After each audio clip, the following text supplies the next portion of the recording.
Hello friends, this is Preeti. स्वागत है आपका आपके अपने YouTube channel let's compete me. I hope you all are doing well in this quarantine.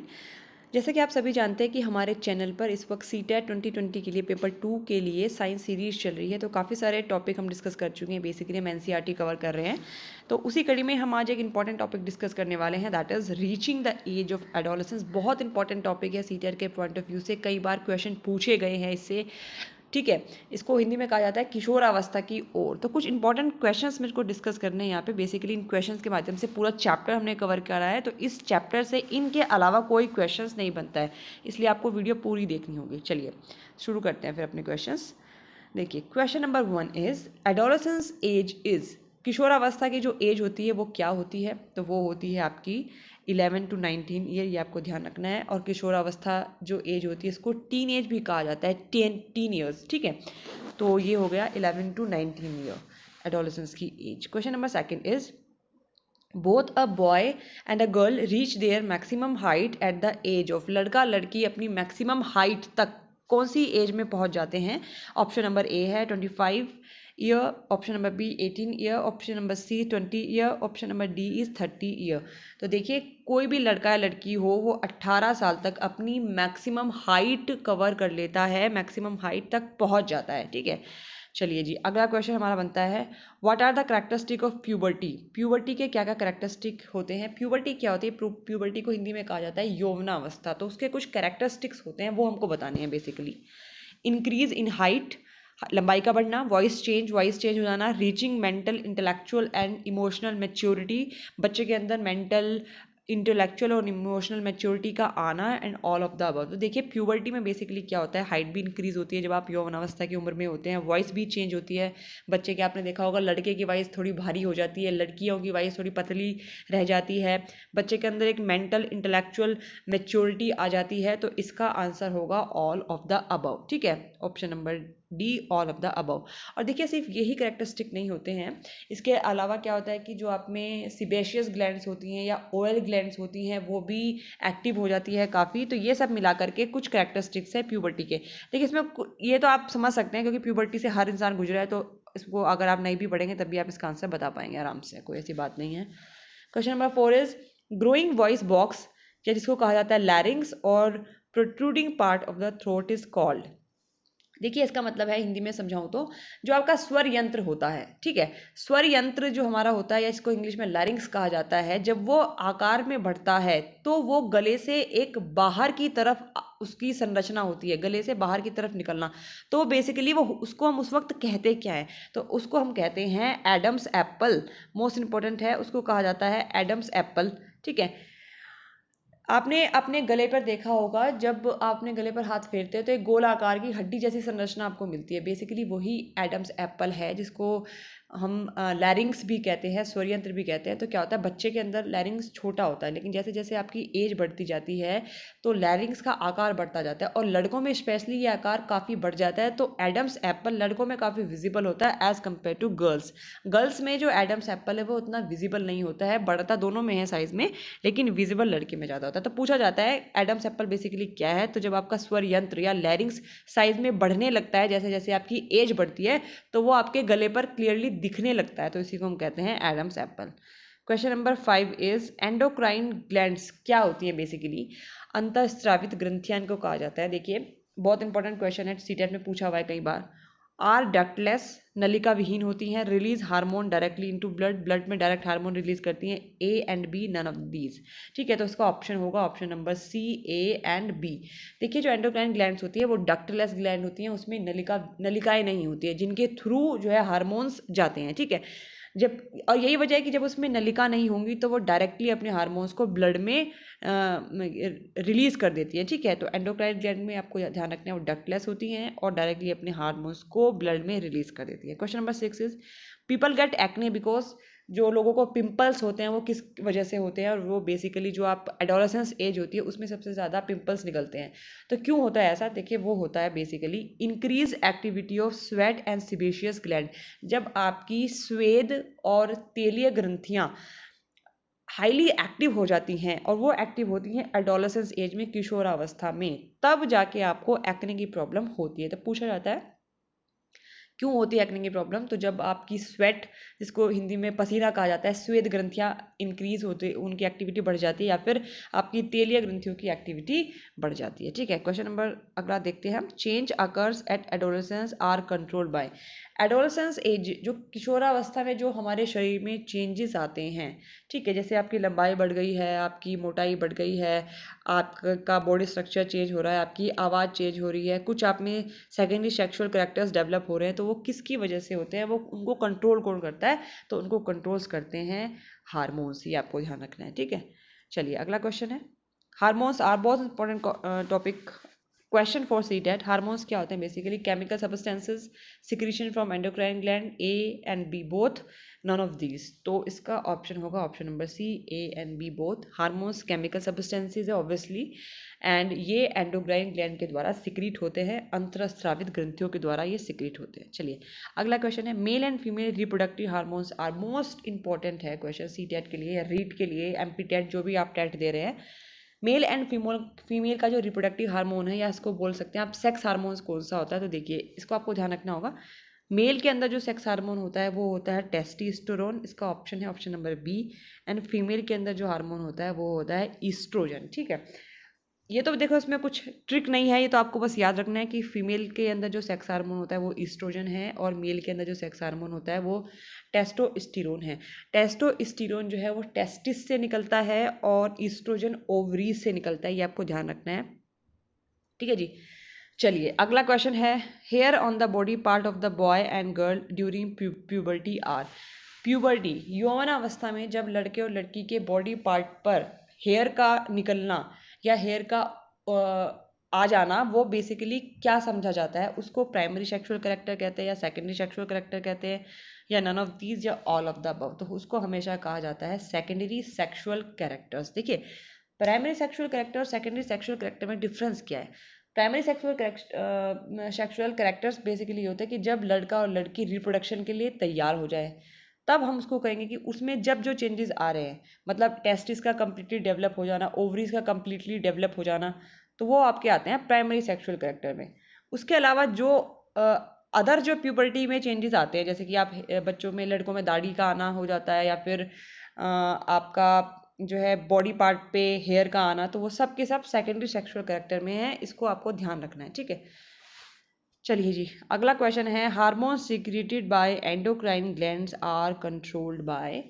जो endocrine glands हमने बोला कि इनसे हार्मोन्स सिक्रीट होते हैं, वो बेसिकली वो हार्मोन्स को कौन कंट्रोल करता है? तो मोस्ट इंपॉर्टेंट क्वेश्चन है, उनको कंट्रोल करती है पिट्यूटरी ग्लैंड, इसको कहा जाता है हिंदू में पीयूष ग्रंथि। देखिए, पीयूष ग्रंथि को मास्टर ग्लैंड भी कहते हैं पिट्यूटरी को, बिकॉज ये क्या करती है, जो एंडोक्राइन ग्लैंड से जो हार्मोन्स निकलते हैं उन सभी को कंट्रोल करती है पिट्यूटरी ग्लैंड।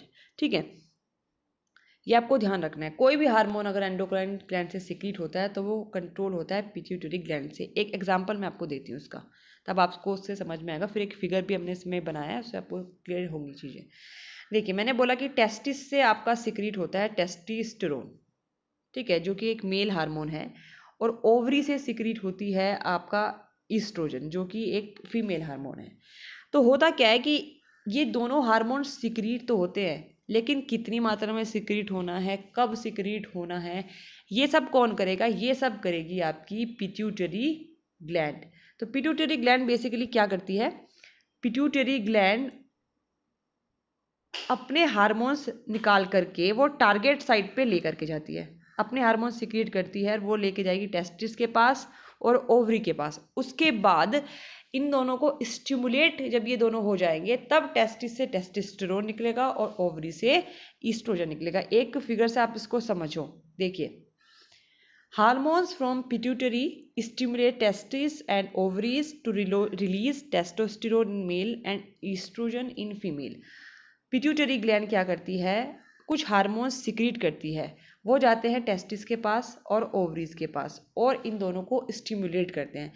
जब ये स्टिमुलेट हो जाते हैं, उसके बाद टेस्टिस टेस्टोस्टेरोन निकालता है, ओवरीज ईस्ट्रोजन निकालती है। तो इसलिए कहा जाता है कि pituitary is a master gland. It basically controls the hormones production released by the endocrine glands।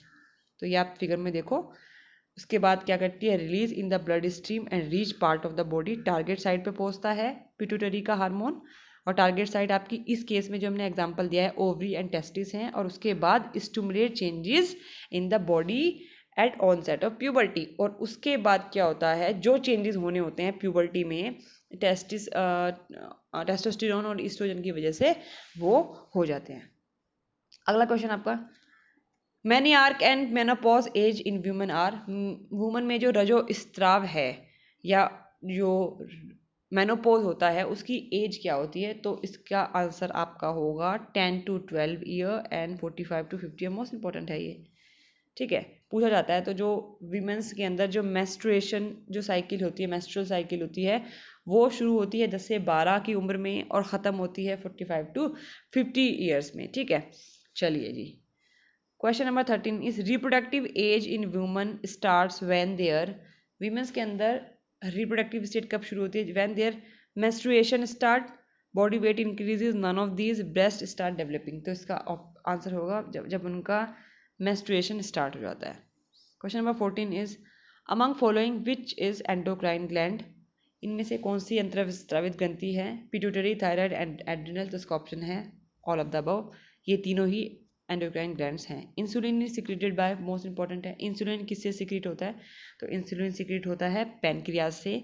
और इसी की वजह से जब इंसुलिन कम सिक्रेट होता है तो शुगर की प्रॉब्लम हो जाती है। Which hormone helps the body to adjust to stress when one is angry, worried and embarrassed? ऐसा कौन सा हार्मोन है जो व्यक्ति को स्ट्रेस से कॉप अप करने में मदद करता है। जब कोई इंसान वरीड होता है या एंग्री होता है तो उसको स्ट्रेस होता है, तनाव होता है, तो उससे फाइट करने के लिए कौन सा हार्मोन बॉडी को चाहिए, तो वो होता है एड्रीनलिन, ठीक है, जो कि एड्रिनल ग्लैंड के द्वारा सिक्रीट होता है।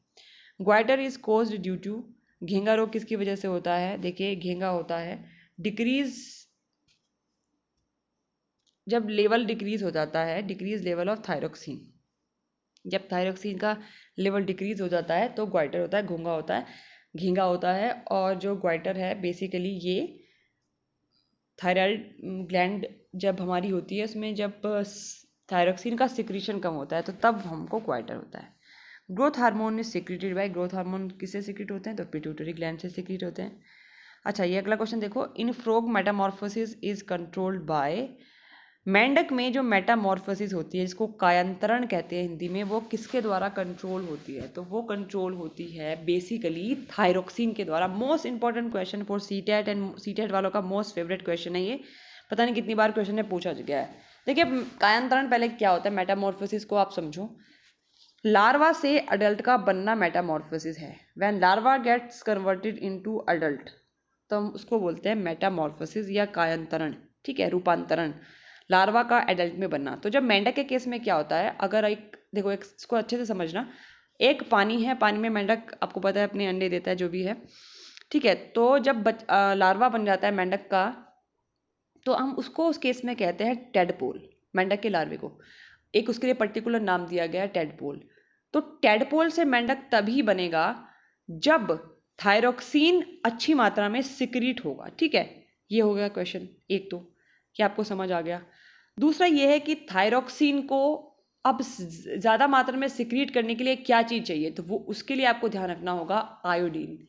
तो अगर ऐसे पानी में आपने मेंढक रखा हुआ है, मेंढक का लार्वा टेडपोल रखा हुआ है जिसमें आयोडीन की कमी है, तो उसमें कभी भी मेटामॉर्फोसिस नहीं होगी, ये आपको ध्यान रखना है। बिकॉज जब आयोडीन ही नहीं होगा तो आयोडीन थायरोक्सिन को स्टिमुलेट नहीं करेगा, मतलब उसको रिलीज नहीं करवाएगा, तो इस वजह से iodine is essential. Thyroxine production requires, थायरोडीन किसकी वजह से प्रोड्यूस होता है, तो आयोडीन उसके लिए चाहिए, तभी हम कहते हैं कि आयोडीन युक्त नमक हमको खाना चाहिए, जिसकी वजह से हमारी थायराइड ग्लैंड अच्छी मात्रा में थायरोक्सिन उत्पन्न करें और हमको ग्वाइटर ना हो।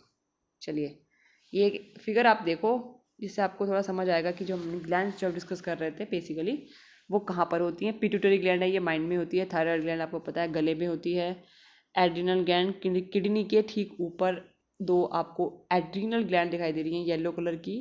फिर ये पेनक्रियाज है, अग्नाशय जिसको कहा जाता है, ये ओवरी है, position of the ovary in female, ये ओवरी होती है और ये टेस्टिस है मेल में, ठीक है। तो ये आपको समझ आएगा कि ये सब होते क्या है। तो basically these are endocrine glands. अगला क्वेश्चन है, sex chromosome in boy and girl are, लड़का और लड़की में सेक्स क्रोमोसोम्स कौन से होते हैं जिनसे सेक्स डिटरमिन होता है। तो लड़के में होते हैं XY एंड लड़की में होते हैं XX, इतना आपको ध्यान रखना है। और जो सेक्स डिटर्मिनेशन होता है वो हमेशा लड़का करता है, मतलब Y क्रोमोसोम ही सेक्स डिटरमाइन करता है, बिकॉज X क्रोमोसोम तो दोनों के पास होता है। एक सिंपल सा मैं आपको फ्लो चार्ट बना के इसको समझाती हूँ, अगर किसी को नहीं आएगा। देखिए, लड़कियों में होता है XX क्रोमोसोम, लड़कों में होता है XY क्रोमोसोम, ठीक है। तो जब XX अगर, तो लड़के, अब एक X लड़की के पास होता है हमेशा, तो अगर लड़के की तरफ से X आया तो लड़की होगी XX, और अगर ये वाला इससे कंबाइन हो गया, Y लड़के की तरफ से आया तो लड़का होगा, ठीक है। तो इसलिए हमेशा जो सेक्स क्रोमोसोम होते हैं वो लड़के में XY होते हैं, लड़कियों में होते हैं XX। तो इसका ऑप्शन होगा ऑप्शन नंबर बी। और आपको ध्यान रखना है कि लड़का ही हमेशा सेक्स डिटरमिन करता है। How many eggs are produce by woman ovary, most important है, वुमन की ओवरी कितने एग प्रोड्यूस करती है। तो देखिए, ओवरीज भले ही 2 होती हैं लेकिन एग एक प्रोड्यूस होता है, ये आपको ध्यान रखना है, 1 एग एट ए टाइम, ठीक है। चलिए जी, अब देखिए, ये वही जो मैं आपको रिप्रोडक्शन समझा रही थी वही है, इसको एक बार देख लो आप। XX जो है ये बेसिकली एग है। अगर Y ये लड़के की तरफ से आता है, मैंने अभी आपको बोला, तो लड़का होगा, और अगर लड़के की तरफ से स्पर्म आप देख पा रहे हैं X आता है तो लड़की होगी, क्योंकि लड़की के पास तो हमेशा XX ही होता है। तो लड़की is not a sex determiner, basically it's a boy. तो ये कुछ क्वेश्चंस थे, इनफैक्ट सारे क्वेश्चंस हैं जो पूछे जाते हैं CTET में, और पूरा चैप्टर हमने कवर कर लिया है। तो आप ध्यान देना है इस बात पे। और जो हमारी प्रीवियस वीडियो है वो भी आपको देखनी है, बिकॉज अगर आप एक भी वीडियो मिस करते हैं तो उससे रिलेटेड जितने भी क्वेश्चन CTET में प्रोबेबल बनते हैं वो आपके सारे मिस हो जाएंगे, ठीक है। फिर भी आप हमको बताइएगा कि वीडियो आपको कैसी लगी है, कुछ सुझाव देने हैं तो आप दे सकते हैं। तब तक आप अच्छे से पढ़ते रहिए, क्वारंटाइन में सेफ रहिए। अगर आपको वीडियो पसंद आई है तो लाइक कीजिए प्लीज़, और वीडियो को शेयर कीजिए। Thank you.